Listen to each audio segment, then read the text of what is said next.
በስመ አብን ወልድን መንፈስ ቅዱስን ሓደ አምላኽ አሜን። ፍቁራን አሕዋተይን አሓተይን ሎሚ እውን መቐፀልታ ናይቲ መዓልታዊ ንገብሮ ዘለና ንባብ መዝገበ ሃይማኖት ካብ ቁፅሪ 659 ክሳብ 667 ክነንብብ ኢና። አንቀጽ 6 ናብ ሰማይ ዓረገ ኣብ የማን እግዚአብሔር አቦ ተቐመጠ። ቁፅሪ 659 ጎይታና ኢየሱስ ነዚ ምስ ተዛረቦም ናብ ሰማይ ዓረገ ኣብ የማን እግዚአብሔር እውን ተቐመጠ። በቲ ሓዲስን መልዕልተ ባህርያውን ዝኾነ መግለፂ ባህሪኡ ብተኸታታልን ቀጻልን ኣገባብ ከም ዝተመሳኸረ ስጋ ክርስቶስ ኣብ ግዜ ትንሣኤኡ ከቢሩ እዩ። እንተኾነ ግን ኣብተን ዝቐጸላ 40 መዓልታት ምስ ደቂ መዛሙርቱ ብገርሂ ክበልዕን ክሰትን ከምኡውን ብዛዕባ መንግሥቲ ሰማያት ክምህሮም ከሎን እዚ ክብሩ በቲ ንቡር ሰብኣዊ ትርኢት ተጐልቢቡ ነበረ። እዚ ናይ ኢየሱስ መወዳእታ ኣስተርእዮቱ ሰብኣዊ ባህሪኡ ናብቲ መለኮታዊ ክብሪ ብዝኣተወሉ ዘየዳግም ኩነታት ይዛዝም። እዚ ምእታው ድማ እቲ ብደመናን ብሰማይን ተመሲሉ ዘሎ ካብታ ሰዓት እቲኣ ኣትሒዙ ኣብ የማን እግዚአብሔር ተቐሚጡሉን ዘሎ የመልክት።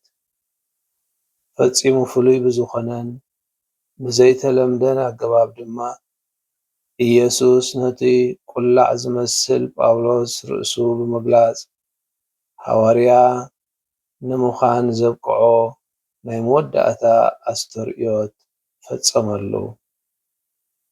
ቁፅሪ 660 ናይቲ ዝተንስአ ጎይታ ዝተጐልበበ ክብሩ በዚ እዋን እዚ ኣብቲ ንማርያም መግደላዊት ዝተዛረባ ብምስጢራዊ ቃላት ተንጸባሪቑ ንረኽቦ። ጋና ናብ ኣቦይ ስለዘይዓረግኩ ኣይተንኪኒ፣ ግናኸ ናብ ኣሕዋተይ ኪድ እሞ ናብ ኣቦይን ኣቦኹምን ናብ ኣምላኸይን ኣምላኽኩምን ዓርግ ኣለኹ ኢልኪ ንገርዮም።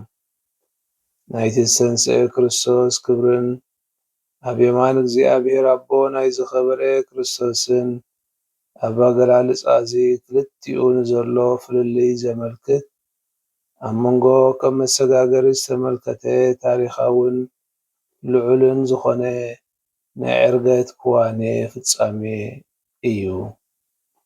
ቁፅሪ 661 እዚ ናይ መወዳእታ መድረኽ ምስቲ ቀዳማይ ብቐረባ ዝተኣሳሰረ እዩ።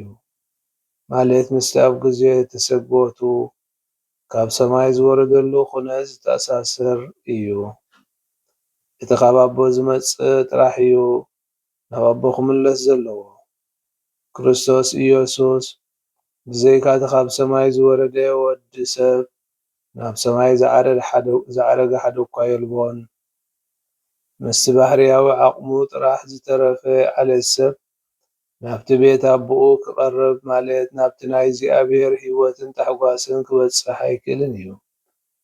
ንሕና እቶም ኣባላቱ ዝኾንና ናብቲ ንሱ ርእስናን ምንጭናን ቀዲሙና ከይድዎ ዘሎ ንኽንከይድ ትብዓት ዘሕድረልናን ነቲ መንገዲ ዝኸፍተልናን ክርስቶስ ጥራሕ እዩ። ቁፅሪ 662 ኣነ ድማ ካብ ምድሪ ልዕል ምስ በልኩ ንኹሉ ናባይ ክስሕቦ እየ። ናይ ኢየሱስ ኣብ መስቀል ልዕል ምባል ነቲ ኣብ ዕርገቱ ንሰማይ ገጹ ዝተለዓሎ ዘመልክት ኣቐዲሙ ዝነግርን እዩ። ብርግጽ እውን መጀመርታኡ እዩ ክበሃል ይከኣል። ናይ ተሓዳስን ዘለኣለማዊትን ኪዳን እንኮ ካህን ዝኾነ ኢየሱስ ክርስቶስ ኣብ ክንዳና ኣብ ቅድሚ ኣምላኽ ደው ምእንቲ ክብል ናብ ሰማይ ደኣ ኣተወ እምበር ናብታ ብኢድ ሰብ ዝተገብረት ናይታ ቀንዲ መቕደስ ምስሊ ዝኾነት ኣይኣተወን። ኣብኡ ከዓ ክርስቶስ ቀፂሉ ስራሕ ክህነቱ ይፍፅም። ከመይ ስነቶም ብኣብኡ ኣቢሎም ናብ ኣምላኽ ዝመፁ ኩሉ ግዜ ምእንትኦም ከማልድ ይነብር።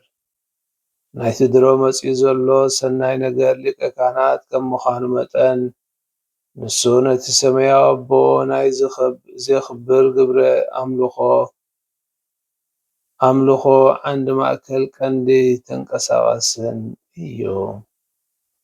ቁጽሪ 663 ምእንቲ ዝምበኣር ክርስቶስ ኣብ የማን ኣቦ ተቐሚጡ ኣሎ። ኣብ የማን ኣቦ ብዝብል ቃል ሓረግ ነቲ መለኮታዊ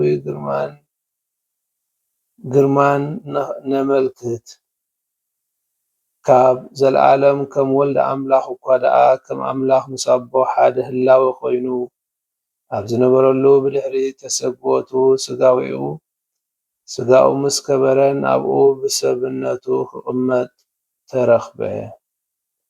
ቁጽሪ 664 ኣብ የማን እግዚኣብሔር ኣቦ ምቕማጥ ማለት እቲ መሲሓዊ መንግስቱ ከም ዝጀመረ የርኢ።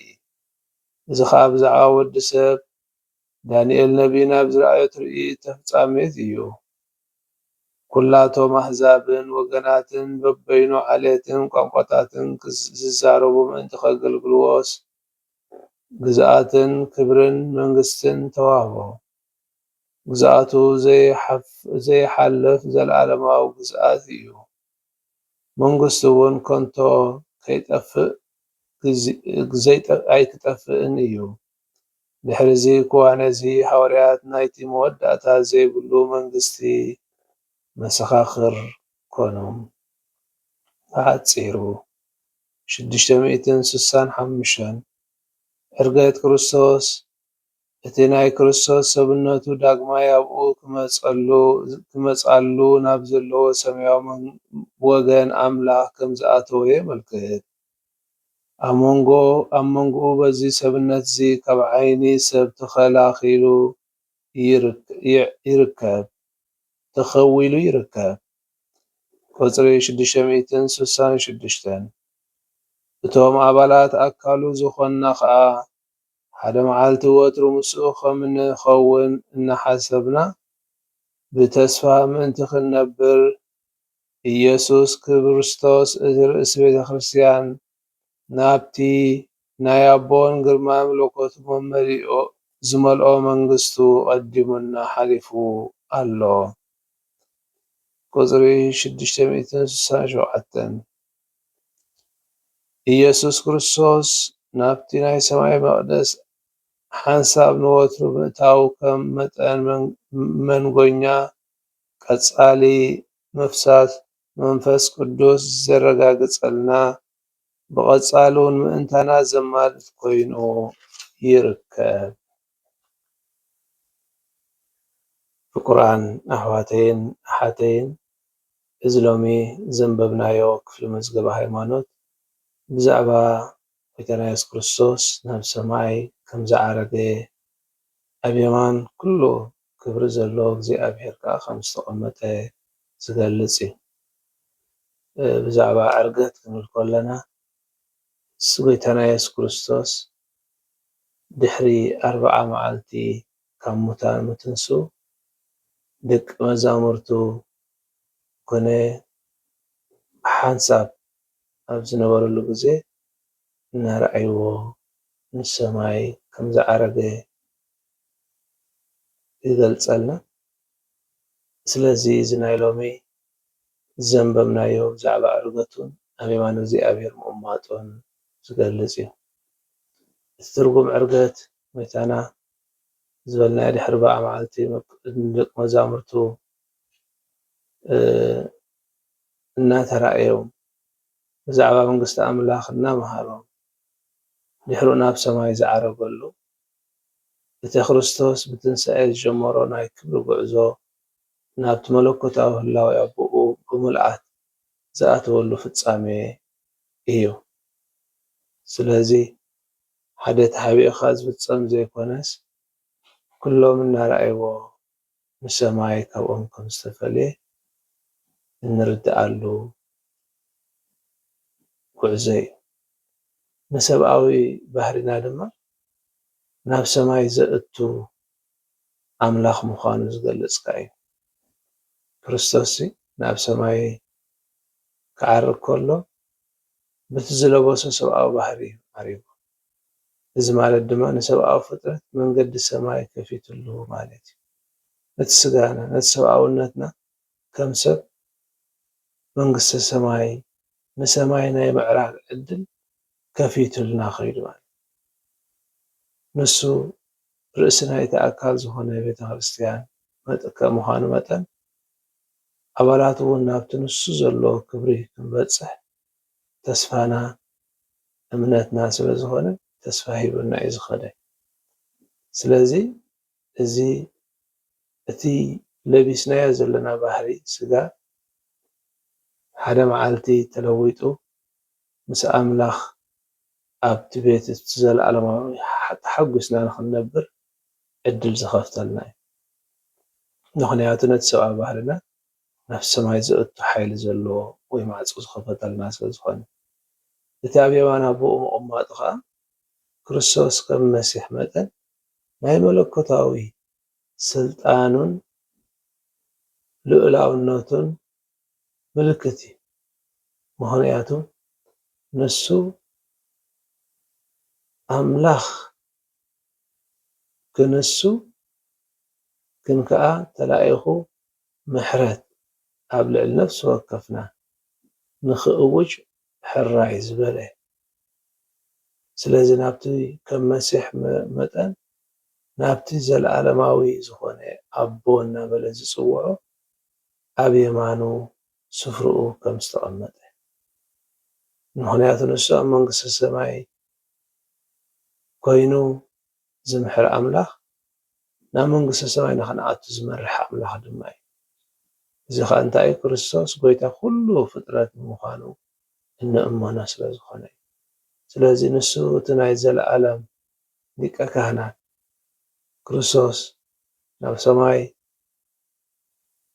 ምዕራጉ ንዓና እንታይ እዩ ዘመልክተልና?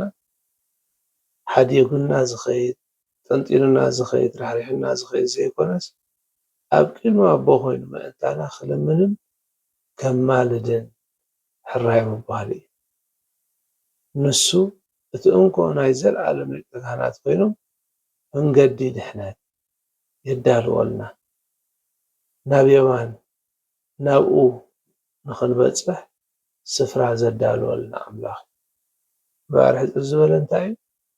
ዕርገት ናይቲ ኣብ ምድሪ ዝተጀመረ ምስጢረ ድሕነት ፍጻሜ ዝረኽበሉ እዩ። እቲ ኣብ ምድራዊ ጉዕዞና እንጅምሮ ናይ ምስጢር ምንባር ስለዚ ንምስጢር ድሕነትና ብኣካል ንምንባሩ ዕድል ንረኽበሉ እቲ ተስፋ ንብሎ ዘለና ከዓ ንሕና ደቂ ሰብ እውን ሓደ መዓልቲ ምስኡ ኣብ ሰማይ ክንነብር መንገዲ ተኸፊቱልና ስለ ዘሎ ነዛ መንግስቲ እዚኣ ሓረር እናበልና ብተስፋ ክንነብር እቲ ልኡላውነትና ድማ ክርስቶስ ሕጂ ኣብ የማን ኣቦ ኮይኑ ብስልጣን ዝገዝእ ኣምላኽ ምዃኑ ከመልክት እዩ። እምበኣር ብዛዕባ ዕርገቱ ክነስተንትን ከለና ሓደ መዓልቲ ንሕና እውን ነቲ ሰብኣውነትና ሒዙ ዝኸደ ኣምላኽ ስለ ዝኾነ ንሕና እውን ምስኡ ክንህሉ ማዕፆ ኣርሒቡ ዝፅበየና ምዃኑ ዝገልጽ እዩ። ንኹላኹም እግዚኣብሔር ይባርኽኩም። ስብሃት ንኣብን ንወልድን መንፈስ ቅዱስን ይኹን ጥንቲ ከም ዝነበረ ሕጂ ከዓ ንወትሩ ዘለዓለም ዓለም ኣሜን። በስመ አብ ወወልድ መንፈስ ቅዱስ ሓደ ኣምላኽ ኣሜን።